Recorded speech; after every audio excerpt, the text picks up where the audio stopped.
So today, I'm going to show you how I make one of these bells.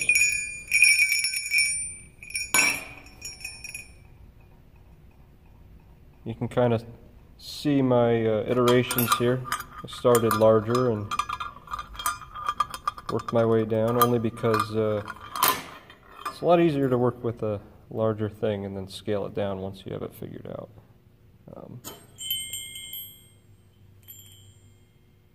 You can see it took a little bit of time to sort out the exact pattern to use.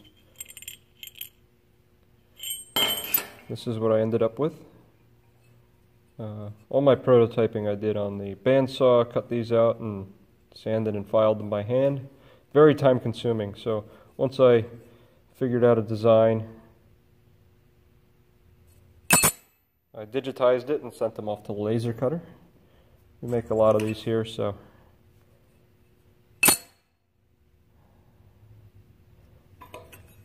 some of these didn't quite work out, but in the end, that's what we've got.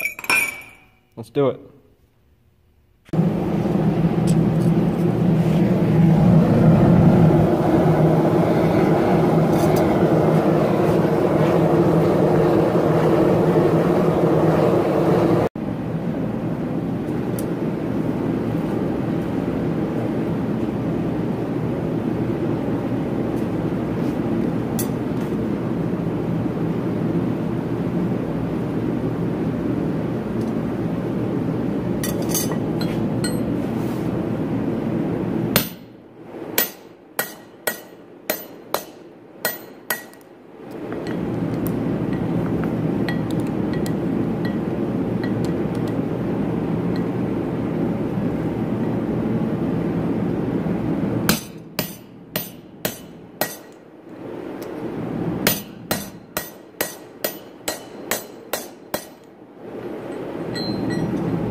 So we've got our partially formed bell.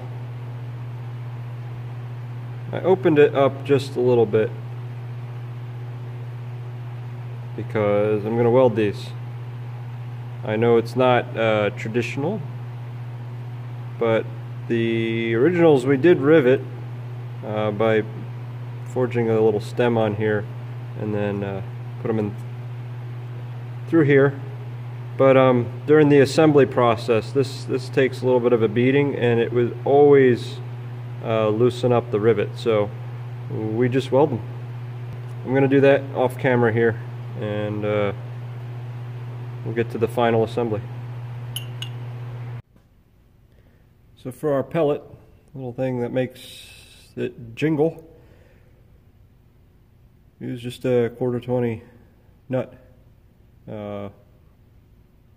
When I was experimenting with the designs, I tried ball bearings, and these actually, at least with these steel guys, make more sound, make a better sound. The ball bearing just runs around in there too smooth. This kind of is a little more bumpy, and it bounces around. So put that in there. this guy together.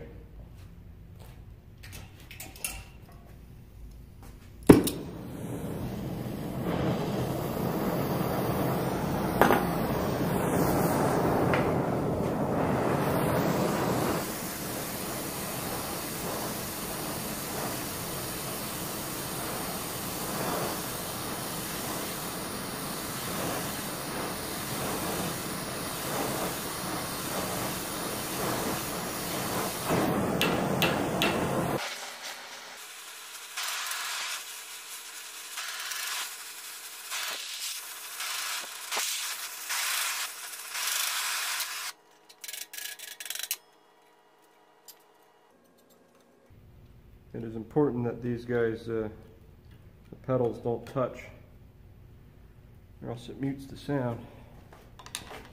Also interesting to note that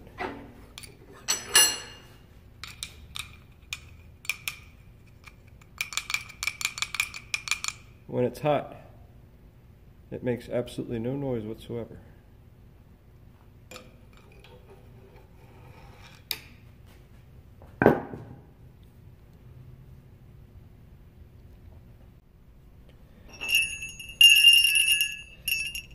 So I've wire brushed it. Gives a nice finish. Sounds good.